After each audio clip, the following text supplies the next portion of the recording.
कल मैं 4 घंटे अडाला जेल के बाहर बैठा रहा कि मेरी शेख रशीद अहमद साहब के साथ एक ब्लड रिलेशन होने की हैसियत से वो मेरे ख़ानदान के बड़े हैं, मेरे बुज़ुर्ग हैं, मेरी मुलाकात करवाई जाए। 4 घंटे सुपरिटेंडेंट ने मुझे इंतज़ार कराने के बाद रिफ्यूज़ किया। कानून ये कहता है कि हफ्ते में एक दिन जो सियासी लोग हैं वो अपने ख़ानदान के लोगों से मिल सकते हैं।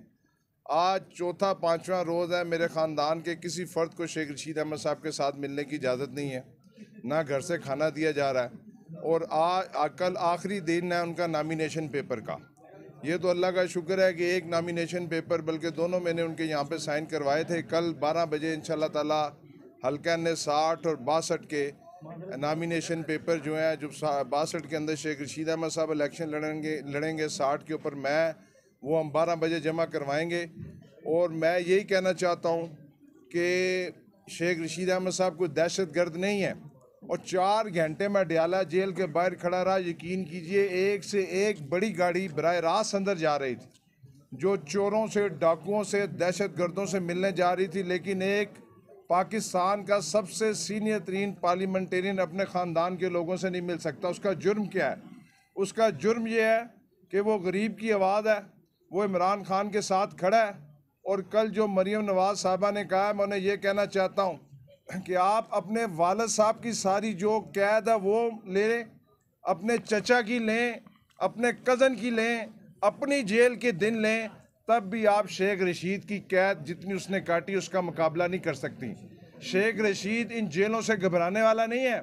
शेख रशीद को अल्लाह ताला सरखरू करेगा। हम इंशाअल्लाह ताला इस मुल्क की अदलिया से इंसाफ चाहते हैं और हमें इंसाफ मिलेगा। और हमें आज इंशाअल्लाह ताला 3 बजे जो भी फैसला आएगा हमें वो कबूल है। कल सुबह मरी में भी, रावलपिंडी हाई कोर्ट में भी सरदार राज़क साहब पेश हो रहे हैं। मेरा एक ही मुतालबा है कि हमें शेख रशीद अहमद साहब के साथ मुलाकात की इजाज़त दी जाए। हमें नहीं पता उनके साथ अंदर क्या सलूक हो रहा है, उनको कौन से डेथ सेल के अंदर रखा गया है, उनको मेडिसिन मिल रही हैं नहीं मिल रही हैं, खाना 3 टाइम भेजते हैं, तीनों टाइम खाना वो उठा के बाहर फेंक देते हैं, कहते हैं कि वो नहीं, हम ना दें आप खाना, ना मेडिसिन, उनका कानूनी राइट है, हक है। और दूसरा, मेरी मुलाकात जो बड़ी ज़रूरी है, आज मैंने जज साहब को रिक्वेस्ट किया सरदार राज़क साहब के ज़रिए, पंजोता साहब के ज़रिए, कि मेरी मुलाकात करवाई जाए ताकि मैं उनकी खैरियत दरियाफ़्त कर सकूँ। मैं आपका तमाम मीडिया का दिल से शुक्रिया अदा करता हूँ और 3 बजे जो भी फैसला आएगा उसको हम कबूल करेंगे। आज उमर शबीर साहब जुडिशल मैजिस्ट्रेट इस्लामाबाद की अदालत में शेख रशीद अहमद साहब की दरख्वास्त ज़मानत आपारा वाले केस में उसकी समाअत हुई और हमने और प्रोसिक्यूशन ने अपने अपने दलाइल पेश किए और हमने अदालत को असिस्ट किया कि ये जो मुकदमा है ये सिर्फ़ और सिर्फ सियासी इंतकाम की एक बदतरीन मिसाल और गैर कानूनी और बेबुनियाद कार्रवाई है on the part of state authorities. और शेख रशीद साहब की आवाज़ को खामोश करने के लिए ये FIR दर्ज की गई है। और जिनके ख़िलाफ़ इमरान खान ने और शेख रशीद साहब ने इल्ज़ाम लगाया था, उसूली तौर पर तो उनके ख़िलाफ़ FIR होनी चाहिए थी, लेकिन यहाँ उल्टी गंगा बहती है और ये केस जो है शेख रशीद साहब के ख़िलाफ़ दर्ज कर दिया गया। तो इस वक्त हमने अपने जो भी दलाइल थे अदालत में वो तफसील से पेश कर दिए हैं।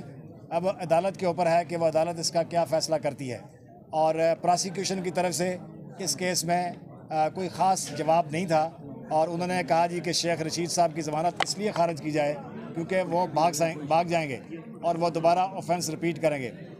तो हमने उन्हें कहा, अदालत को बताया कि ये इल्ज़ाम के शेख रशीद साहब जो 16 दफ़ा पाकिस्तान के मिनिस्टर रहे हैं और एक बड़ी पार्टी के सरबराह हैं, पॉलिटिशियन हैं, पार्लियामेंटेरियन हैं और एक एक्टिव पॉलिटिशियन, वो अवामी नुमाइंदे हैं अपोजिशन के अंदर, इस वक्त भी वो इलेक्शन लड़ रहे हैं। तो उनके ऊपर ये इल्ज़ाम लगाना और ये ख़दशे का इज़हार करना कि वो भाग जाएंगे, वो इतना ही मज़ाक़ा खेज़ है जितना कि ये मुकदमा और इस तरह के और मुकदमे शेख रशीद साहब के खिलाफ तो दर्ज किए जा रहे हैं। तो अब अदालत के ऊपर है, 3 बजे इसका फ़ैसला है जी। और मरी वाला जो केस है उसके ऊपर भी हमारी क्वाशमेंट रावलपिंडी हाई कोर्ट में वो कल ज़ेर समाअत है, कल इंशाल्लाह उसकी समाअत होगी। और इन्होंने यहाँ से कोशिश की थी कि मरी वाले केस में दोबारा उनको गिरफ़्तार करके रिमांड लिया जाए, तो अदालत ने उनको मरी वाले केस में वहाँ पे ही अडियाला जेल में ही शामिल तफ्तीश करने की हदायत की है। बिस्मिल्लाह, आप करेंगे मुझे तो जी जी मुख्तसर कीजिएगा जी। थोड़ा सा मैं आपको बता दूं, सबसे पहले तो आप लोगों का सबका बड़ा शुक्रिया कि आज जो कल इस्लामाबाद हाई कोर्ट ने जो एफआईआर्स की प्रोसीडिंग्स थी, जो 2 एफआईआर्स एक लसबेला में और एक कराची के अंदर जो है वो दर्ज हुई थी, उसमें दोनों एफआईआर्स के मुताबिक मैं बता दूं कि वक़ुआ जो रिपोर्ट किया गया था वो दोनों एफआईआर्स में एक टाइम जो है वो मेंशन किया गया था, एक टाइम रिपोर्ट किया गया था। और जो बंदे थे उनका जो सारी जो एप्लीकेशन थी उसका जो कंटेंट था वो सारे का सारा दोनों एप्लीकेशन या दोनों एफआईआर्स में वो सेम था। तो ऑनरेबल हाई कोर्ट ने उसमें बड़ा ज़बरदस्त फ़ैसला फरमाया। उसके बाद हमने एप्लीकेशन दी शेख रशीद साहब से मिलने के लिए। तो शेख रशीद साहब से मिलने की जो हमारी दरख्वास्त थी वो मजिस्ट्रेट साहब ने रिजेक्ट कर दी और कहा कि आप सुपरिटेंडेंट साहब से जाके रब्ता करें और वही अथॉरिटी हैं और वही आपको इजाज़त देंगे। उनकी तबीयत बहुत ख़राब थी इस हवाले से, और वकला जो हैं वो कानूनी हक़ रखते हैं, वकला ने मिलना था।